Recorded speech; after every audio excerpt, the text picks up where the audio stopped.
इस वीडियो का टाइटल मैंने ये रखा है कि hope this video finds you, क्योंकि आई एम डैम श्योर कि ये उन्हीं तक पहुंचेगा जो ऐसे कोई क्वेश्चन को सर्च कर रहा होगा। ये कोई सिंपल वो नहीं है, थोड़ी सी डीप फिलोसॉफी है लाइफ के बारे में, लॉ ऑफ अट्रैक्शन के बारे में। तो hopefully it finds you and hope it resonates with you, और होप आप इसको समझें, क्योंकि over the years by living the life, by seeing so many life around मेरे आसपास, मैंने एक चीज़ समझी है जो आज मैं इस वीडियो के थ्रू बोलना चाहती हूँ। मेरे ना काफ़ी सारे राइटर दोस्त हैं। अब ध्यान से सुनना मैं क्या कहना चाहती हूँ, होपफुली अंत तक आपको ये बात मैं पूरी तरह से क्लियरली समझा पाऊँ। राइटर माना वो जो नाटक लिखते हैं, कहानियाँ लिखते हैं, सीरियल्स, फिल्म्स वगैरह। तो एक वैसे ग्रुप ऑफ फ्रेंड्स है, मुझे भी थोड़ा बहुत शौक है लिखने का, ठीक है। तो क्या होता है ना कि हम जो भी राइटर है उनकी कहानी जब पन्नों पे लिखी जाती है बुक के लिए, तो आप कुछ भी लिख सकते हैं। You can write everything. कहानी शुरू होगी अमेरिका से, ख़त्म होगी स्पेन में। वो जो भी आपके किरदार है वो इंडिया विज़िट करेंगे, पाकिस्तान जाएंगे, पता नहीं, आप सारी चीज़ें दिखा सकते हो। आप जब कहानी पन्नों पे उतार रहे हो तो आपके पास कोई भी लिमिट नहीं होती है। राइटर किसी भी चीज़ से बंधा नहीं होता है।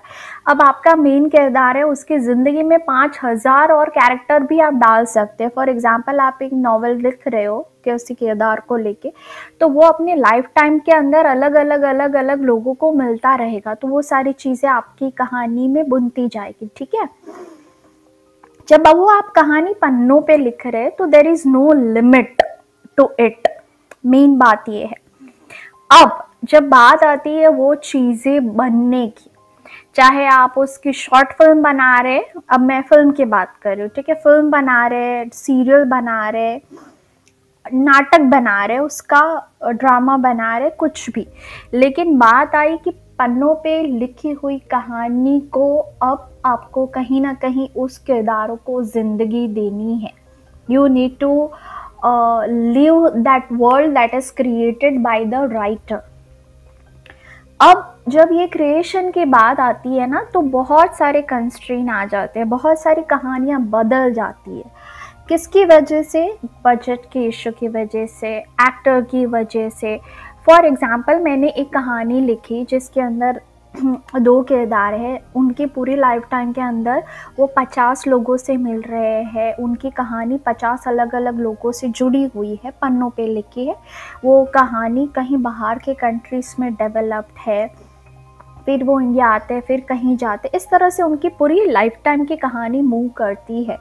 लेकिन जब किसी फिल्मकार ने इसको बनाने के लिए अपने हाथ में लिया तो उनको ये समझ में आया कि इस कहानी को सच बनाने के लिए बहुत सारा पैसा चाहिए और बहुत सारा मैनेजमेंट चाहिए, 150 और एक्टर चाहिए जो हमारे पास नहीं है, बहुत सारा सेटअप चाहिए, क्योंकि आपकी कहानी में वो स्पेन से इंडिया, इंडिया से वहाँ वहाँ घूम रहे।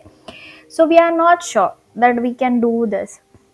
सो राइटर क्या करता है, कहानी बदल देता है, क्योंकि बजट का इशू है, इतने सारे लोगों को अलग अलग जगह से, क्योंकि क्या है कि वो स्पेन में मिल रहे लोगों को तो फिर उनको उठाना पड़ेगा, actor from the Spain only, वहाँ पे इंडिया के कलाकार नहीं लेके जा सकते, ठीक है। अब ये बात सारी मैम आप क्या बोल रही है? अब बात आती है कि हम सब अपनी कहानी के अंदर ये सारी चीज़ें एक्सपीरियंस करते हैं। कैसे? स्क्रिप्टिंग करते हैं बहुत सारे लोग, ठीक है, अपने गोल्स लिखते हैं, वैसे सब हम सब राइटर हैं अपनी अपनी कहानी के, चलो किसी और कहानी के नहीं। लेकिन जब बात आती है उसको सच करने की, उसको हकीकत में जीने की, तो क्या हमारा उतना बजट है? और बजट में पैसों की बात नहीं कर रही हूँ, बाहर के मैनेजमेंट की, प्रोडक्शन की बात नहीं कर रही हूँ, वाइब्रेशनल बजट है हमारा कि हमें जो चाहिए वो पाने के लिए चाहे जितने भी टेस्ट आए, जितना भी फेथ चाहिए, जितना भी इंटरनल बैटल आपको खुद अपने फियर्स से, डाउट से करना पड़े, are you ready for it? If you are not ready then your story is not coming to life. I am sorry. उसी राइटर की तरह जिसको किसी फिल्मकार ने बोला कि आप, मेरा बजट नहीं है, आप कहानी चेंज कर दे, छोटी बना दे बजट के हिसाब से, वही फिर हम अपनी जिंदगियों में करते हैं कि हमारे गोल्स बहुत बड़े होते हैं लेकिन हम अपने डाउट्स के साथ लड़ते लड़ते लड़ते थक जाते हैं तो हम अपनी कहानी ही छोटी बना देते हैं, जबकि कहानी बिल्कुल सच हो सकती है। आपको सिर्फ बजट इन्वेस्ट करना है, आपका वाइब्रेशनल, आपका इमोशनल। अब ये एक बहुत अच्छे एग्जाम्पल के साथ मैं आपको एक्सप्लेन करूँगी। देखिए, ऐसा भी ज़रूरी नहीं है कि आपके पास पैसा होना ज़रूरी है, टैलेंट होना ज़रूरी है, ये होना ज़रूरी है तो ही आपके सपने सच होंगे, ये है वो है। हमारे सामने बहुत सारे कलाकार हैं। बॉलीवुड से बात करें तो अमिताभ जी, शाहरुख जी, जो कभी मतलब दे आर नॉट प्रोडक्ट, जो नेपोटिज्म की बात चलती है आजकल कि जिनके पिताजी या माताजी इस इंडस्ट्री में थे तो वो बन गए, नहीं, इनके पास कुछ भी नहीं था। ये सिर्फ आए थे बम्बई सपने लेके, लेकिन क्यों इनके सपने सच हुए?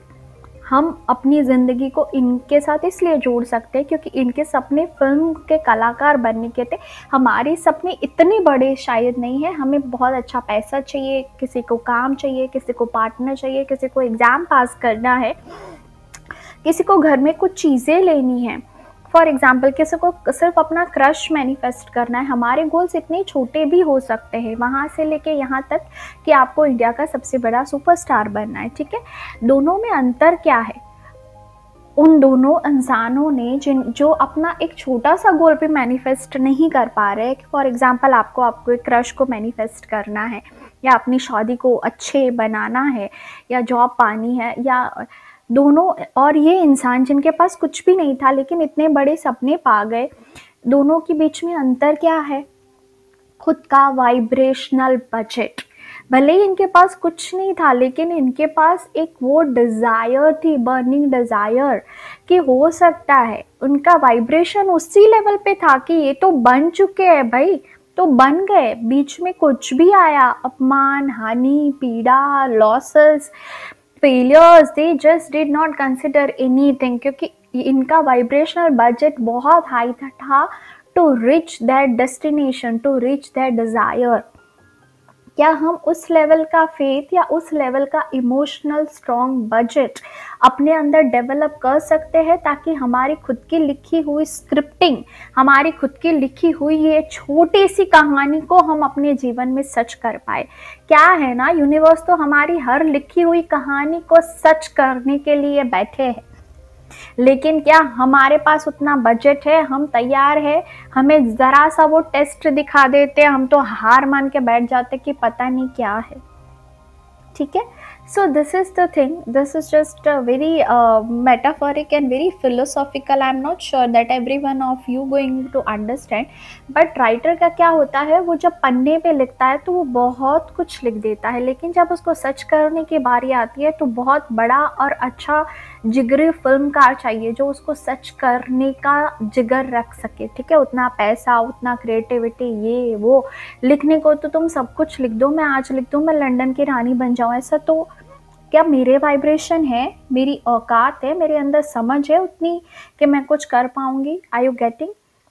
सो यू वुड बी रिवॉर्डेड। आप स्क्रिप्टिंग लिखते हैं, बहुत सारे लोग गोल्स लिखते हैं, but are you somewhere emotional match to your desire? Please check for it, please check for it कि हम जो कोई भी चीज़ मांग रहे उसके लिए क्या हम तैयार है? हम तैयार है उस वक्त वो हमसे आके ज़रूर मिल जाएगा, लेकिन हम बैटल कर रहे हैं, और बैटल तो हर कोई करता है। जो सुपरस्टार बन गया, जिन कहानियों की मैं बात कर रही हूँ, क्या उन्होंने सामना नहीं किया फेलियर्स का, तकलीफ का, नेगेटिविटी का, एंजाइटी का, सेल्फ डाउट्स का? हर इंसान करता है, ये हर एक इंसान की अपनी स्ट्रगल है। लेकिन बात यही है कि आपके फियर्स जो है वो बड़े नहीं होने चाहिए कभी भी आपके फेथ से। जब भी आपको डर लगे, आप अपने एक विश्वास की थॉट के साथ उसको बोलिए कि मुझे पता है मुमकिन है, ये हो सकता है। इसी तरह से आप अपने इस वाइब्रेशन को चेंज करेंगे ताकि वो आपकी इच्छा आपको वहाँ पे आके मिल पाए। Thank you so much. मिलेंगे किसी और वीडियो में।